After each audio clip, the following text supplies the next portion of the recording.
अरे देख रहे हैं आप दरोगा जी, ये शशि फिर से नया फर्नीचर ले आई। इनके ठाट बाट देख देख कर ना मेरा माथा खराब हो जाता है। और एक आप पता नहीं कैसे पुलिस वाले हो जो सब कुछ देख कर भी ना आंखें बंद किए रहते हो। अरे भाग्यवान, नया फर्नीचर खरीदना कौन सा क्राइम है? तुम्हारा पति दरोगा है, इसका मतलब ये थोड़ी ना है कि पूरे मोहल्ले को जेल के अंदर डलवा दोगे तुम। अरे अपने पैसे से फर्नीचर खरीद रहा है तो खरीदने दो, तुम्हें परेशानी क्या है? पता नहीं किसने दरोगा बना दिया तुम्हें। मुझे तो आज तक शक है, जरूर रिश्वत देकर दरोगा बने हो तुम।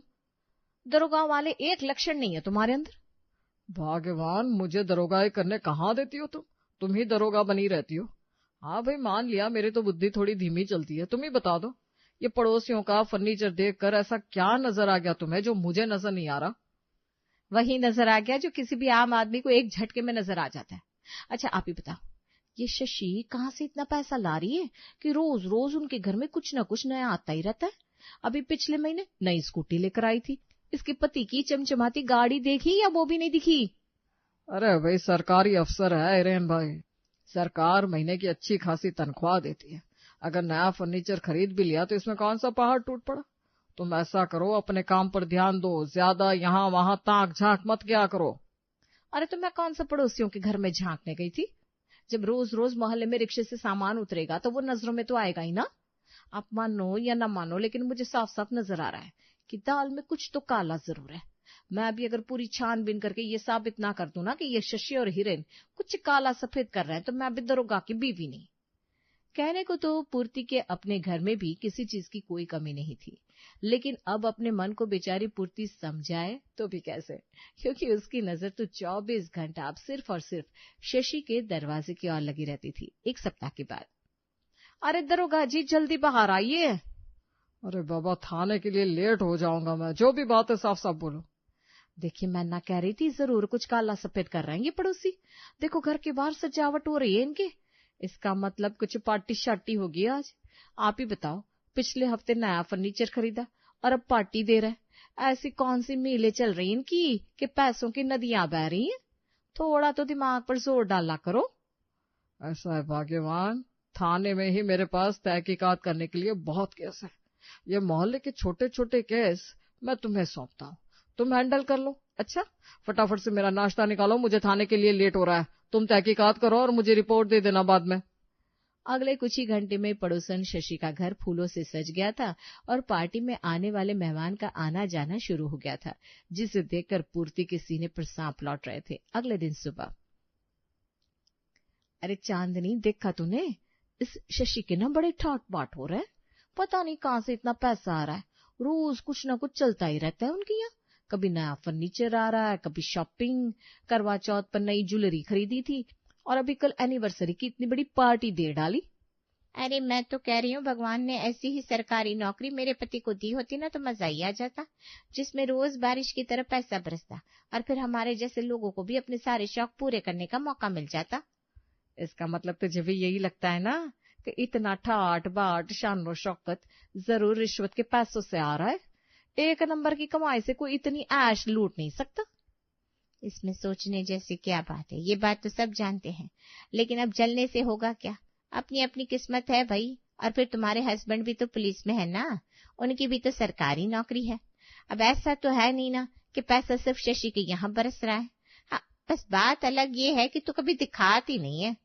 अरे बकवास बंद कर तू अपनी।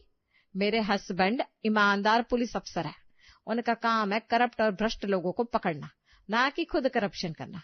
खबरदार जो आज के बाद मेरे मनोज जी के बारे में कोई ऐसी वैसी बात की तो। और ये करप्शन करने वाले लोगों से ना मुझे सख्त चिढ़ है। वो दिन दूर नहीं जब मैं इस शशि और हिरेन को सबक सिखा कर रहूंगी। हाँ। अगले दिन, अरे पूर्ति सुना तूने, अपनी हिरेन भाई साहब और शशि है ना, मैंने सुना इस बार नवरात्र में मंदिर में पूरे 10 तोले का सोने का मुकुट दान कर रहे हैं ये लोग। देखो ये दान पुण्य का दिखावा तो दुनिया की नजरों में धूल झोंकने वाली बात होती है। कहते हैं ना, कैंसर के अस्पताल वही खुलवाता है जो तंबाकू का धंधा करता है। अभी 10 तोले का मुकुट दान करना तो बस एक हाथी के दिखाने वाले दांत है। तू तो ये सोच कि जब दिखाने के दांत इतने बड़े हैं तो खाने वाले कितने बड़े होंगे। अब समय आ गया है कि इस हाथी के खाने और दिखाने के दोनों दांतों को तोड़ दिया जाए। आज ही दरोगा जी से बात करके उनकी यहाँ छापा पड़वाती हूँ। आप अपनी पत्नी को बहुत अंडर एस्टिमेट कर रहे थे ना दरोगा बाबू। ऐसी खबर लाई हूं ना डिपार्टमेंट में आपकी तरक्की पक्की। भाग्यवान, मैं ऑफिस में हूँ, जो भी कहना है जल्दी कहो और साफ साफ कहो। मैंने आपको कहा था ना हिरेन भाई साहब, कोई बहुत बड़ा घपला कर रहे हैं। मेरे पास ना पक्की खबर है। 2 दिन बाद की दुर्गा अष्टमी पर वो मंदिर में पूरे 10 तोले का मुकुट दान करने वाले हैं। अरे आज के जमाने में 10 ग्राम सोना खरीदने में ईमानदार इंसान के पसीने छूट रहे हैं, और ये लोग 10 तोला सोना मंदिर में दान कर रहे हैं। अभी भी आपकी अकल पर पत्थर पड़े रहेंगे या थोड़ी अकल लगाएंगे आप?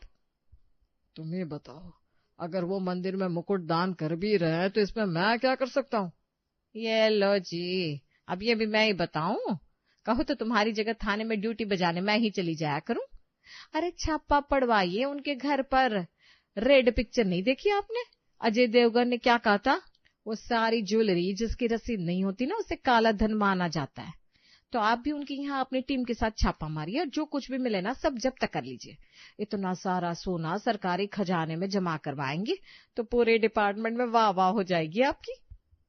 अगर आज मैंने इस हिरेन के यहाँ छापा नहीं मारा तो मेरी बीवी मेरा जीना मुश्किल कर देगी। ऐसा करता हूँ, आज 2 हवलदारों को लेकर इनके यहाँ छापा मार कर देख लेता हूँ कि आखिर कौन सा कुबेर का खजाना छुपा रखा है इसने। दरोगाई के ठसक में अंधे हो चुके मनोज उसी रात पड़ोसी हिरन के घर पर छापा मार देता है। हवलदार, पूरे घर की तलाशी लो, और हाँ, जो कुछ भी कीमती और संदिग्ध सामान मिले उसे लेकर सीधा मेरे पास आना। मनोज के कहने पर हवलदार पूरे घर की तलाशी लेने लगता है, जिसमें उसे लाखों के कीमती जेवर अलमारी में रखे हुए मिलते हैं, जिनमें माता को चढ़ाने के लिए लाया गया मुकुट भी था। इसका मतलब पूर्ति ने जो कुछ भी कहा वो सब सच था। हिरेन, तुम एक सरकारी अधिकारी हो, जानते हो ना आय से अधिक संपत्ति रखने के मामले में जेल हो सकती है। अब तुम्हारी भलाई इसी में है कि तुम सीधा सीधा स्वीकार कर लो, ये सब लाखों का जेवर, रुपया, पैसा, ये सब तुमने रिश्वत लेकर कमाया है। अरे कैसी बात कर रहे हो मनोज? क्या सबूत है तुम्हारे पास कि मेरे घर में मिला हुआ सारा सामान रिश्वत के पैसों से आया है? तुम्हारी जानकारी के लिए बता दूं, मैं एक साउथ इंडियन हूँ और हमारे पास खानदानी जेवर होता है, और ये सारा जेवर हमारा कई पीढ़ी से चला रहा है। ये कोई मैं कल ही नहीं खरीदा जिसकी मैं तुम्हें रसीद दिखाऊं। ना मैंने कोई हेराफेरी की है और ना ही तुम्हारे इस बुनियादी आरोप को मैं स्वीकार करूंगा। मैंने तो यही सोचा था कुछ ले देखकर मामला रफा दफा कर लेंगे, लेकिन लगता है तुम अकेले ही सारा माल डकारने के चक्कर में हो। ठीक है, फिर जेल जाने के लिए तैयार हो जाओ। सिर्फ मेरे पति नहीं, मैं भी सरकारी कर्मचारी हूँ। अगर बात यही है ना कि हमारे पास आय से अधिक संपत्ति है, तो फिर वो अकेले जेल नहीं जाएंगे। मैं भी अपने पति के साथ जेल में जाने के लिए तैयार हूँ, और अगर हमारे ऊपर आरोप साबित हो गए ना, तो हम खुशी खुशी सजा काटने के लिए तैयार है। जो हमने कोई गलत काम किया ही नहीं, तो हमें डरने की जरूरत क्या है? आप बिल्कुल भी घबराना मत हिरेन, मैं खुद अपनी गिरफ्तारी देती हूँ। ले जाने दीजिए इन्हें हमें गिरफ्तार करके। पत्नी की बात सुनकर हिरेन के माँ बाबूजी भी साथ में चलने की जिद पर अड़ जाते हैं। हवलदार, इन लोगों को लग रहा है कि ये 2 नंबर का पैसा भी कमाएंगे और पुलिस के सामने इमोशनल ड्रामा करके हमें कमजोर भी कर देंगे। अरे पुलिस ऐसी इमोशनल कहानियों को सुनकर पसीजती नहीं है। सबको गिरफ्तार करो और लेकर चलो। मनोज के कहे मुताबिक हवलदार शशि, हिरेन और उसके माँ बाबूजी को गिरफ्तार करके जेल ले जाती है, और इधर मनोज छापा मारने के बाद अपने घर पहुंचता है। तुम्हारा शक बिल्कुल सही था भाग्यवान। पता नहीं कैसे ये लोग इतने दिनों तक मेरी नजरों से बचे रहे। मुझे तो हमेशा ऐसा लगता था कि तुम्हारी पड़ोसियों के घर में झांकने की गंदी आदत पड़ गई है, लेकिन अब तो मैं भी मान गया। तुम्हारी बताई हुई ये एक एक बात सच साबित हुई। अरे लाखों के जेवर मिले इस शशि के घर से। देखा आपने, कब से चिल्ला चिल्ला कर आप सबको सच बता रही थी मैं, लेकिन आपके कान पर तो जूं रेंगने को तैयार नहीं थी। अच्छा ये सब छोड़िए, ये बताइए जो लाखों का माल पड़ा है आपको कितना मिला उसमें से? अरे मिलता तो तब ना जब वो अपनी गलती मानने को तैयार हो जाता, और जेल के बाहर मेरे साथ सेटलमेंट करके कुछ 8-10 लाख हमें भी मिल जाते तो हमारा भी भला हो जाता। लेकिन जेल जाने की नौबत आ गई, फिर भी ये बात मानने को तैयार ही नहीं था कि उसने रिश्वत लिया। अब तो मैंने भी सोच लिया है, अगर मेरा भला नहीं हो सकता तो मैं भी उसे इतनी आसानी से छोड़ने वाला नहीं हूँ। ऐसे ऐसे केस लगाऊंगा ना, पूरा परिवार कम से 8-10 साल तो जेल में चक्की पीसेगा ही पीसेगा। बिल्कुल ठीक किया आपने। एक तो रिश्वत लेकर पैसा कमाते हैं, ऊपर से दिखावा ऐसा करते थे जैसे कितने बड़े धर्मात्मा हैं। कभी मंदिर में भंडारा करवा रहे हैं, कभी लाखों का मुकुट दान कर रहे हैं, कभी पार्टी हो रही है, कभी महंगे महंगे ज्वेलरी आ रही है। वो शशि तो मेरी आंखों में खटक रही थी। अब जाकर मेरे कलेजे को ठंडक मिली है। मनोज ने वाकई हिरेन के साथ न जाने कौन से जन्म की दुश्मनी निकाली थी। एक के बाद एक उसने मनोज और शशि के ऊपर गलत धाराएं लगाकर केस बनाया और उन्हें जेल में फंसा दिया। मुझे तो अब ऐसा लग रहा है जी, जो भी रुपया ये मनोज मांग रहा था उसको देकर हमें मामला सेटल कर लेना चाहिए था। देखा ना आपने, उसने हमें ऐसे चक्रव्यूह में फंसा दिया है कि अब तो ऐसा लगता है कि इस जेल से हम कभी बाहर ही नहीं निकल पाएंगे। सरकार, कोर्ट, सबको यही लगेगा ना कि हम रिश्वतखोर बेईमान लोग हैं। कोई क्यों भरोसा करेगा हमारी बात पर? इतना घबराने की जरूरत नहीं है। थोड़ा समय जरूर लग सकता है, लेकिन सच को दबाना इतना आसान नहीं होता। और वैसे भी हमें तो दूसरों की मदद करने में आनंद आता था ना, तो वो तो हम जेल के अंदर भी रहकर कर सकते हैं। तुम सरकारी स्कूल में टीचर थी ना, तो बस ठीक है। अब कल से यहीं जेल में कैदियों को पढ़ाओगी तुम, और उन्हें अच्छी नैतिक शिक्षा देने का काम करोगी। और माँ, तुम्हें खाना बनाकर गरीबों का पेट भरने में बहुत आनंद आता था ना, तो अब से जेल की रसोई में रसोइयों के साथ तुम खुशी खुशी खाना बनाना और सबको अपने हाथ से खिलाओ। खुश रहने वाले व्यक्ति को कोई भी परिस्थिति झुका नहीं सकती। हम आज जिस भी परिस्थिति में हैं, हमें उसी में खुश रहना होगा। जेल के अंदर रहकर भी हिरेन, शशि और उनका पूरा परिवार लोगों की भलाई के लिए लगातार काम कर रहा था। उनके अच्छे कर्मों का फल था कि कुछ ही दिनों के अंदर जेल में जितने भी कैदी थे, सभी हिरेन और शशि के मुरीद हो गए थे। झूठे बेईमान लोग तो इस जेल में आते हुए मैंने बहुत देखे थे, लेकिन अपनी कमाई को दूसरों के ऊपर लुटाने वाला इंसान मैं पहली बार देख रहा हूँ। आप जेल में बंद है, आपके पास इस समय आय का कोई साधन नहीं, और इस समय भी आप गरीबों और असहायों के लिए लगातार मदद भिजवा रहे हैं। मेरा दिल नहीं मानता कि आपके जैसा इंसान भ्रष्टाचार कर सकता है। सच सच बताइए, आखिर आपके ऊपर लगे हुए आरोपों की सच्चाई क्या है? क्या वाकई में आपने कोई गलत काम किया था? मेरे कुछ भी कहने से क्या फर्क पड़ता है जेलर साहब? आपका कानून तो वही मानेगा ना जो उन्हें पुलिस अपनी चार्जशीट में बताएगी, और पुलिस ने तो मेरे खिलाफ नकली सबूत गढ़ लिए। मैंने हालातों के साथ समझौता कर लिया है, अब जो होगा देखा जाएगा।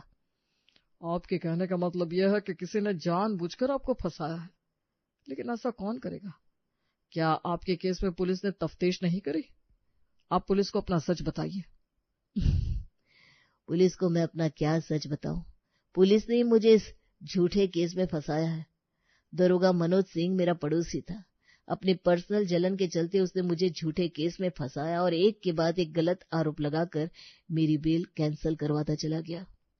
मनोज सिंह, यह सब उसका क्या था? अब मुझे समझ में आ रहा है कि आखिर आपके साथ क्या और कैसे क्यों हुआ होगा। अरे मनोज सिंह खुद एक नंबर का भ्रष्ट पुलिस वाला है। पूरा डिपार्टमेंट जानता है कि वो कितना बड़ा रिश्वतखोर है। अरे कितनी बार तो उसकी नौकरी जाने तक की बात आ गई, लेकिन ऊपर से अधिकारी हर बार उसे चेतावनी देकर छोड़ देते। लेकिन अब मुझे समझ में आ रहा है कि शायद डिपार्टमेंट को उसके खिलाफ सख्त एक्शन लेना चाहिए था। अगर उसके खिलाफ एक्शन हो गया होता तो आज उसकी इतनी हिम्मत ना बढ़ती कि वह आपके जैसे ईमानदार आदमी को इतने बड़े केस में फंसा देता। आपके पूरे परिवार को तिहाड़ जेल में सड़वा रखा है उसने पिछले 2 महीने से। सामाजिक प्रतिष्ठा तो खराब हो ही रही है, आपके जीवन पर भी ग्रहण लग गया है। आप फिक्र मत करिए, आप ऐसा समझ लीजिए कि भगवान ने आपके अच्छे कर्मों के बदले में मुझे आपसे मिलवा दिया। मैं आपसे वादा करता हूँ कि आपको इस जेल से बाहर जरूर निकालूंगा। अब इस मनोज को अपने कर्मों का फल भुगतना ही पड़ेगा। जिस तरह से गलत आरोप लगाकर उसने आपको फंसाया ना, अब इस तकनीक से मैं उसे फंसाऊंगा। आप बस देखते जाइए। अगले दिन। मनोज सिंह जी, आप ही हैं? हाँ मैं ही हूँ, बोलो क्या बात है? दरोगा जी, एक आदमी को उसके घर से उठाना है और उसके बदले में ऐसा केस ठोकना कि कम से कम 6 महीने जेल से बाहर ना आ पाए। बताओ कितना देना होगा आपको? अरे हम पुलिस वाले हैं, कोई गुंडे मवाली थोड़ी ना है। वही तो बात है, अगर गुंडे मवाली होते तो मैं यहाँ थोड़ी ना खड़ा होता।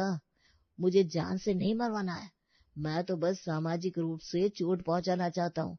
और सामाजिक चोट तभी पहुंचती है जब आदमी को पुलिस पूरे मोहल्ले के सामने उठा कर ले जाती है। बाद में तो कोर्ट में केस चलता रहता है, कितने लोग पर आरोप साबित होता है, कितने छुटकर बाहर निकल जाते हैं, कौन पूछने वाला है। लेकिन एक बार जो पुलिस के हाथ लग जाता है, उसका मान सम्मान तो खत्म हो ही जाता है। अच्छा ये बात है। ठीक है, हो जाएगा काम, लेकिन 2 लाख लगेगा। अरे बिल्कुल, मैं थोड़ी देर बाद 2 लाख और उस आदमी के नाम और पते के साथ आपको मिलता हूँ। उसके बाद क्या करना है आप अपना काम बहुत अच्छी तरह जानते हैं। कुछ देर बाद जब राजेश लौट कर आया तो उसके साथ 2 बड़े पुलिस अधिकारी भी थे, जो भेष बदलकर राजेश के कहने पर वहां पर छिपकर बैठ गए थे। जैसे ही राजेश के दिए हुए 2 लाख मनोज ने अपने हाथ में पकड़े, भ्रष्टाचार के आरोप में मनोज को गिरफ्तार कर लिया गया। अरे सर, आप गलत समझ रहे हैं। मैं बड़ा ईमानदार पुलिस वाला हूँ। मैंने आज तक अपने जीवन में कोई गलत काम नहीं किया। मैं तो बस इनकी मदद कर रहा था। और वैसे भी ये हमारे पारिवारिक मित्र है। आपको कोई गलत फहमी हुई है। अरे राजेश जी, बताइए ना, हमारे बीच में क्या बात हुई थी? ये पैसा तो आप मेरी उधारी चुकता करने के लिए लाए थे ना?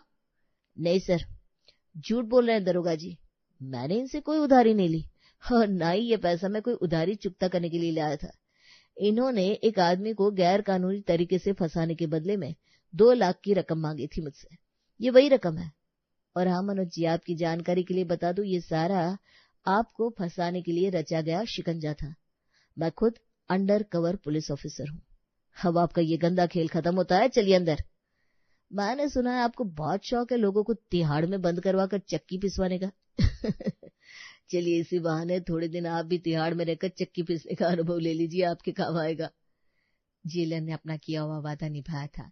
एक बार जो मनोज पुलिस की पकड़ में आया तो उसने एक एक करके अपने सारे गुनाह कबूल कर लिए। मनोज के कबूलनामे के बाद हिरेन और शशि का परिवार भी जेल से छूट गया और वो लोग फिर से मोहल्ले में आकर पूरे गर्व के साथ रहने लगे। वहीं दूसरी तरफ पूर्ति, जो पूरे मोहल्ले में दरोगा की पत्नी बनकर तनकर घूमती थी, उसे मुंह छिपाने की जगह नहीं मिल रही थी। माफ कर दीजिए, बहुत गलत समझा हमने आपको और आपके पूरे परिवार को। फ्रॉड पुलिस वालों की बातों में आ गए थे। कोई सोच भी नहीं सकता था कि सबको ईमानदारी का पाठ पढ़ाने वाली इस पूर्ति के खुद के दामन में इतने छेद निकलेंगे। इस बात से बहुत बड़ी सीख मिली है कि हर चमकने वाली चीज सोना नहीं होती। तिहाड़ में रहने के बाद भी शशि और उसके परिवार का व्यक्तित्व सोने की तरह चमक रहा था और अपने कर्मों के कारण आज तक इज्जत की नजर से देखे जाने वाले पूर्ति और मनोज अब अपना मुंह छुपाए घूम रहे थे।